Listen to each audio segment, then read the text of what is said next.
Welcome to the Love on the Go podcast, brought to you by Carolina's Matchmaker. I'm Laurie Burzak, and for over 17 years, I've been helping singles find the relationship of their dreams all over the Carolinas. Along the journey, I've met so many amazing people from all walks of life, and I'm excited to introduce them to you. What's my goal? I want to help you look at love and relationships in a new way, and to grow in your understanding of how love works. Let's learn together how people have overcome personal obstacles and have found love first and foremost with themselves. The ultimate goal is realizing that you are worthy and deserving of love. Thanks for being here. Let's get started. All right. I am very excited to have Sarah Guidry on the podcast today. And this is actually the first time that I've done this, Sarah, where I've interviewed a former client. Oh, no way. Yeah. So, and you and we got really close working together. So you're definitely a success story in so many ways. And so I just thought it would be interesting for folks to hear kind of how this works and your experience going through it. And as a single mom, especially with a son, and definitely some trepidation about getting online because you've done it before. So let's just start from the beginning. Tell me kind of what prompted you to reach out and sort of your backstory a little bit. Yeah. I think for me, I had, online dating was not foreign to me at all. Mm-hmm. I had given it a shot. I had tried all the apps and all their forms. And I always thought I was taking it seriously. And so I got to the point where, as a single mom, as a career-oriented single mom who doesn't have a lot of free time, I just started to get really frustrated with the lack of success, and not even success in let me get into a long-term relationship, which is absolutely what I was trying to do, but success in let me at least meet somebody with potential, Yeah. And so I think I had spent the years leading up to working with you, actively trying on and off, getting frustrated. I'd get back off the apps. Then I'd be like, okay, well, that's really the only way to meet people nowadays. So I'd get back on the apps. And I just reached a point of frustration of like, clearly there's something that's not working and I'm ready to ask for some help. And so that's really what led me to reaching out to you. Yeah. And it had taken, I remember we talked to you, I think it was like in 2019, we pitched the program and you were like, I'm not ready to make this kind of investment yet. So then I guess you went back out there and continued to try it on your own. And then you were like, all right, let's just do this. That's exactly right. Yeah. I remember calling and getting off the phone the first time and be like, oh my word. Yeah. I was like, I don't know if I'm ready to like take that big of a leap. Yeah. And I think for me, it was hard to translate like, well, if I'm still doing online dating with Laurie, like, how is that any different? And I think that was what surprised me the most was I think on the surface, when you hear about the program, it can get lost in translation a little bit where the value is associated with the cost. And that's what really came to light when I started working with you was how much value really was embedded in your coaching and your program. That when you think, oh, I'm just going to use the same tools that I was already using, am I not going to find the same guys? Like that was the presumption that I had made initially that really was, disproved when you and I started working together. Yeah. Okay. So let's go through what we did together. Yes. Started off with a stylist. Yes, that was my favorite part, I think. Totally. So we went shopping with a stylist that helped, really not necessarily craft me in any way other than I am, but just help me pick things that would show well on camera and that would capture my personality and things that I would enjoy. So she helped me pick a couple of things for the photo shoot. And she also helped me pick a couple of date outfits that I could be excited to wear going into dates with these guys. So that was really fun. We spent a couple hours at South Park Mall and we tried on a lot of different things, a lot of different accessories. And she really took my lead, but I learned so much from her just about styling in general and how to tuck your shirt a little bit differently to make your outfit look completely different. Yep. But the styling was maybe my favorite part. Yeah. And it was Nancy that worked with you. And I know that there's a lot of psychology that goes behind the styling, and she helps people with body image and so much more. And like I've said before 1,000 times, it doesn't matter what your body type is, just as long as you dress for it appropriately and you feel good about yourself. That's right. all that matters. Okay, so then there was the photo shoot.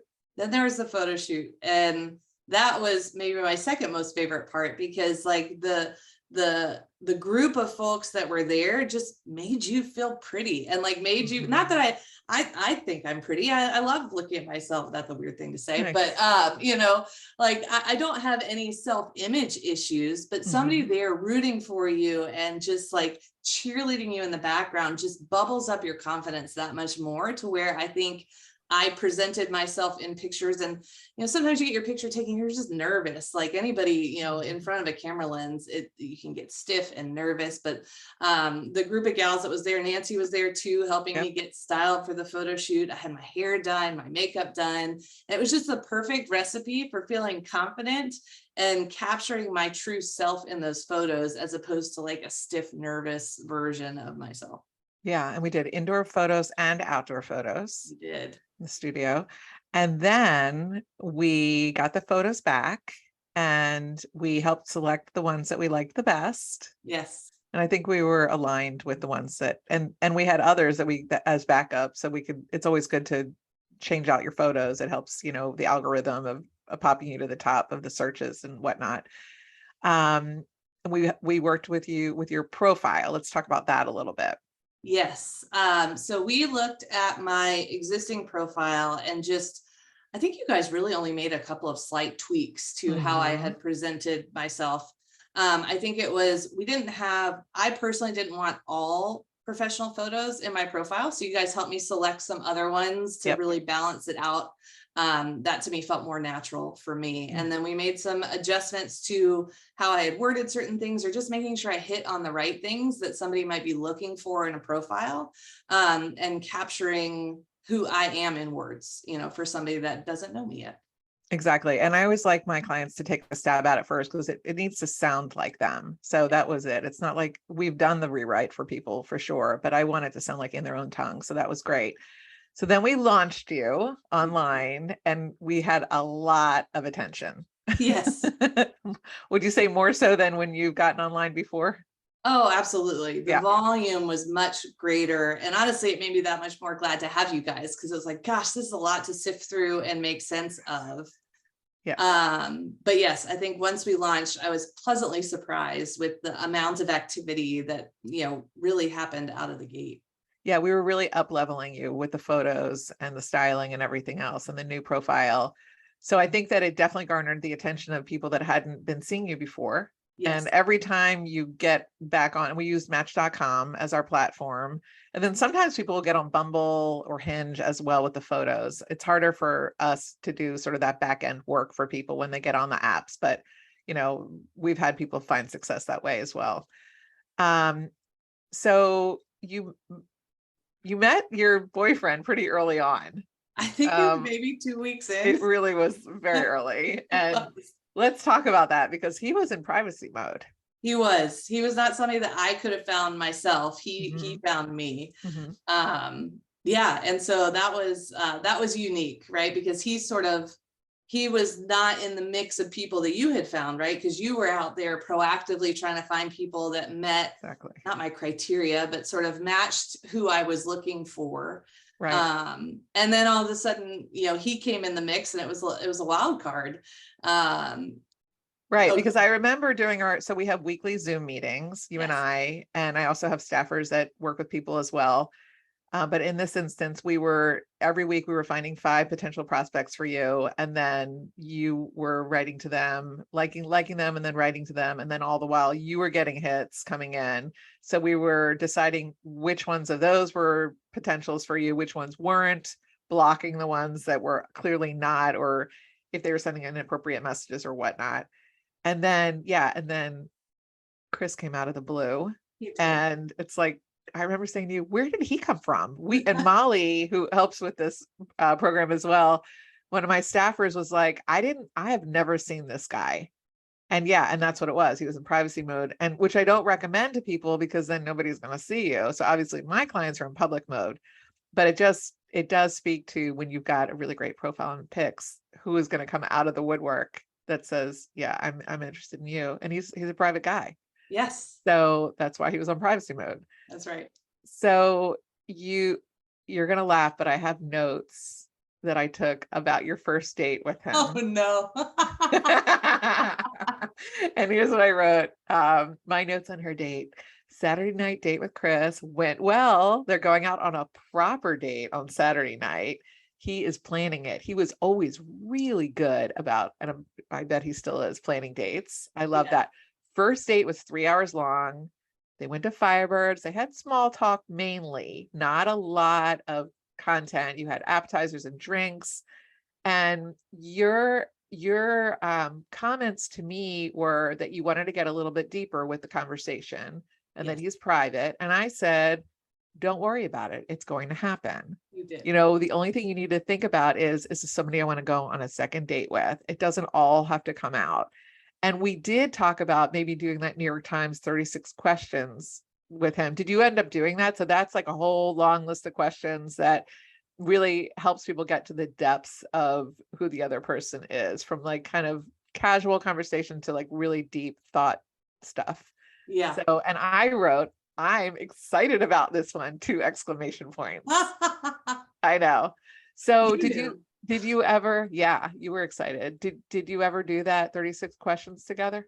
Well, we did. It was a little bit later on, and poor guy, totally cornered him with them. I said, hey, let's play 20 questions where we just sort of get to know each other. But he was like, okay, sure. I said, great. I've got a whole list here. He was like, wait, that's not fair.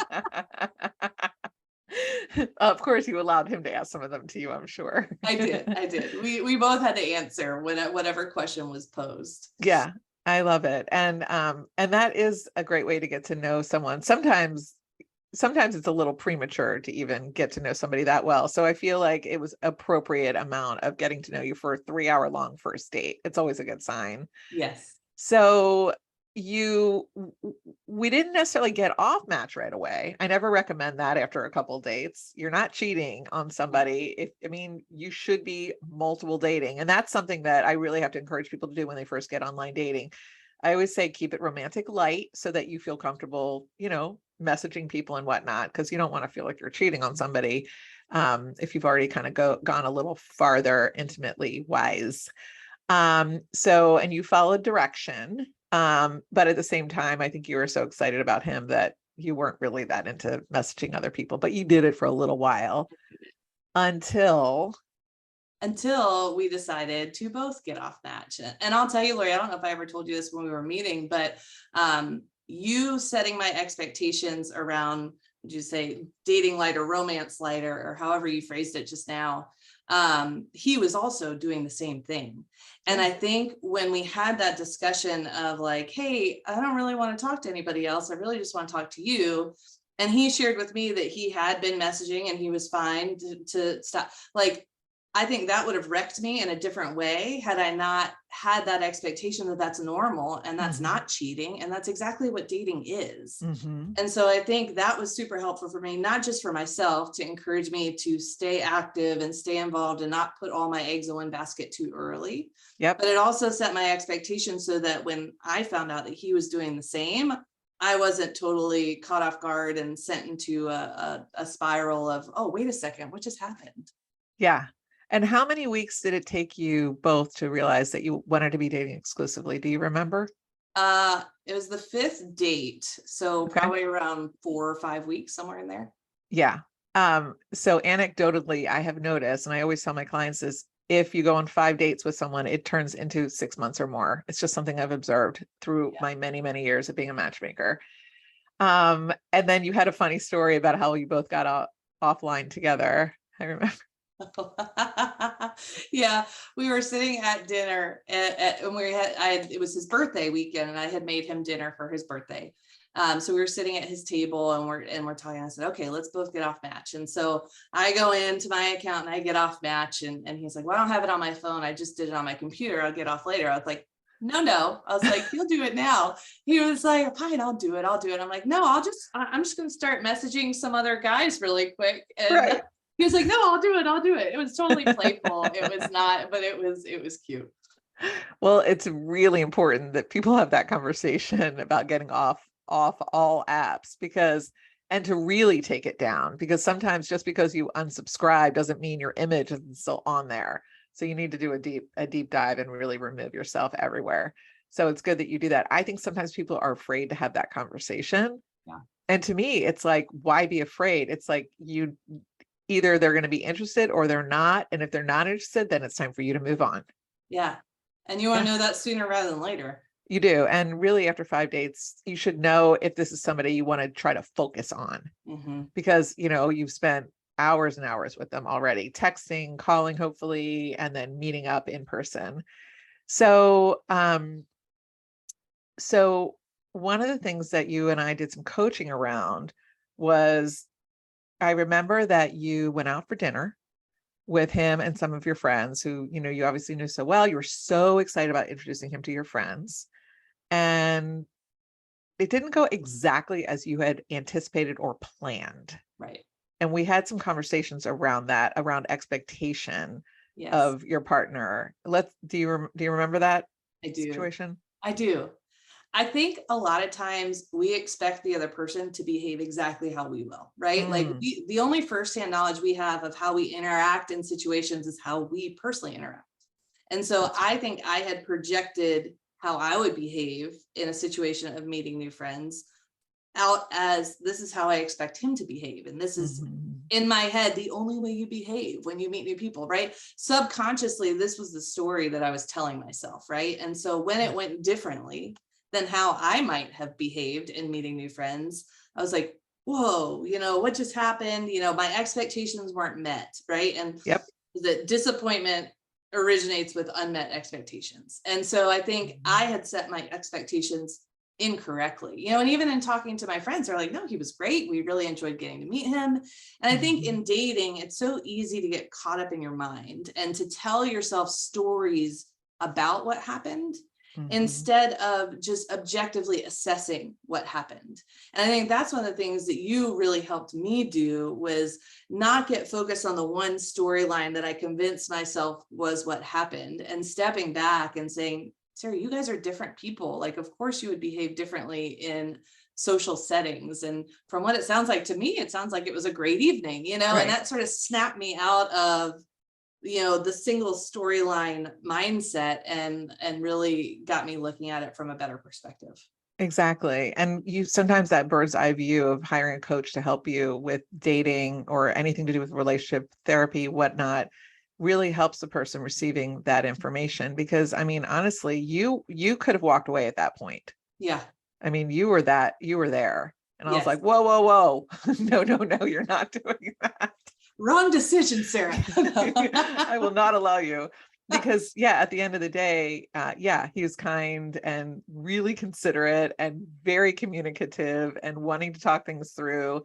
Yes. And the story that you had in your head was only based on all the experience that you'd had up until that point in your lifetime. That's right. And when somebody acts this way, then it's that. And that's the whole thing, is we need to really expand our mindset when we're dating new people each time. And that can be hard. And that's why therapy can be very important for folks when they're going through any new transition or any new relationship, to just really talk it through. So highly recommend that. Yes. Especially anything to do with attachment theory, whether you're, a secure, an avoidant, or an anxious dater. Okay. So you have a son, and when did you decide to introduce your son to Chris? It was a little bit later on. Interestingly, I was ready before he was. Okay. And I really appreciated his perspective. And this is actually something that works really well with us, is I am, if you know StrengthsFinder, an activator, right? And I'm like, okay, we're here, we're going to do it. And he is very methodical in his decision-making and approach. And we sort of bring each other towards neutral, I think, from either side of that. And so I think I raised it 3 or 4 months in. I said, hey, like do you want to come over for movie night? Do you want to do something? Do you want to meet my son? And he said, honestly, I would feel more comfortable if we tabled this conversation until, after you guys got back from your vacation, which was maybe 6 weeks down the line. And what he shared with me was, he said, listen, like, I really want to be sure. And because if this doesn't work out, then I don't just lose you, I lose you and him. And like, I hadn't thought about it, like, selfishly, I was thinking about it just from my perspective, right? Is this a guy worth my son being exposed to, right? And he was thinking about it from his perspective, which is also valuable and important. And so I think we waited, it was probably late July, so like 7 months from when we became, exclusive to when he met my son. And honestly, it took a lot of the pressure off, right? I was sitting here trying to assess things from a single woman's perspective and from a single mom's perspective. And that was a lot of information to process and make sense of, because you're not looking at the same things necessarily. And so that actually freed me to really just enjoy our relationship and not make everything so serious all the time. And when it needed to be serious, it could be serious. And they hit it off from the beginning, and still get along really well to this day. I love it. And I think that's important because, especially for folks that have kids from a previous relationship, it's not all about instant family. No. You have to kind of stay in that bubble of romance and courting each other before, because then it can turn into that kind of mommy daddy feeling, and which can zap romance, and also it just gets to so many deeper levels. So I think that he was very smart in saying that, and I'm glad that you figured out that he was correct with that. And then it's just gone on from there. So what's next with you guys? You're not engaged yet, I know, which is smart. I mean, why rush into it is my opinion. You've already been there, done that. So there's no reason to rush into it unless, he wants to have kids and whatnot. So I'm not really sure if that's the case.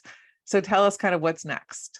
Yeah, I would say marriage is absolutely on the horizon. We actively talk about it on a regular basis. Nice. And so it's one of those things where there's a couple of things in each of our lives that are in a bit of a transition period.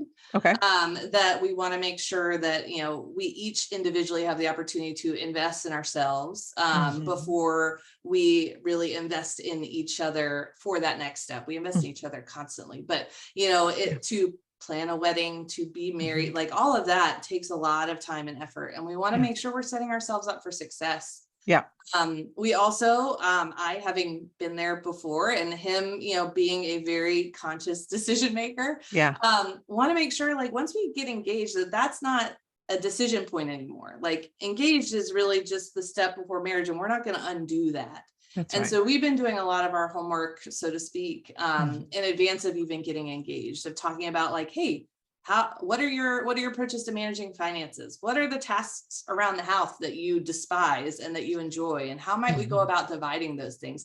And it sounds very unromantic to talk about those things, but they're really critical. And I think establishing those in advance allows you to enter into a honeymoon phase when you get married and start living together, and you're not tripping over all of these things that are inevitably going to have to be something that you figure out. But you can do it in an environment now where you're not stressed, right? Because you didn't just come off of planning a wedding. You didn't just like throw each other into the same household and figure out how to live together 24/7. Like, some of this stuff we've managed to discuss in advance. Yes. And really, every time we bring it up, we joke about this. It's like, yeah, no, that's not an issue. Like, I didn't think it would be, but it's reassuring to know as well, like, here are the things that, married couples have to figure out. And, every time we've come across one, it's been something where, it's a very complimentary, outcome when we figure out how we want to handle it.